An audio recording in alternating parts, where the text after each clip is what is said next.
sai ka san yanda ake yin wannan ibadar. Juma'a in ka lura da ita yanzu ka tabbatar mafi yawan mutane juma'a suke zo amma ba su santa ba. Mutum ne zai zo ranar juma'a liman yana hudu ba sai dinga cewa ku tashi ku gyara sahu, ku daidaita ba daidai kuka yi ba, ya yi banna. Yana yin maganar shi kenan ya barin juma'arsa. In ya sa ka tashi ka gyara ya cuce ka.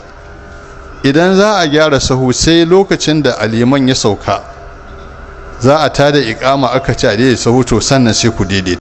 Sannan mutum zai shigo masallaci na juma'a yana ji liman yana hudu ba yana hirarsa, ko da ka yi ishara ya yi barin juma'arsa, balle ya magana.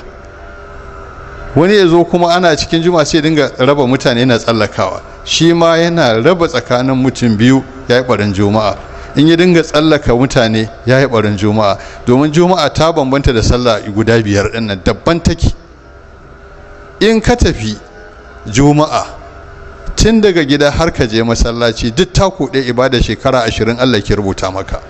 In ka tashi dawowa haka, bayan an gama kuma a baka ladan ibada shekara 200, sannan rubuta maka ladan haji, a kankare maka zunubi daga wannan juma'ar zuwa wata juma'ar, da kuma ƙarin asabar da lahadi da litinin, kullum haka ake. Amma kana yin wancan duka gama. To saboda haka yin ibada sai an nakalce ta ga yanda ake ga yanda ake ga yanda ake.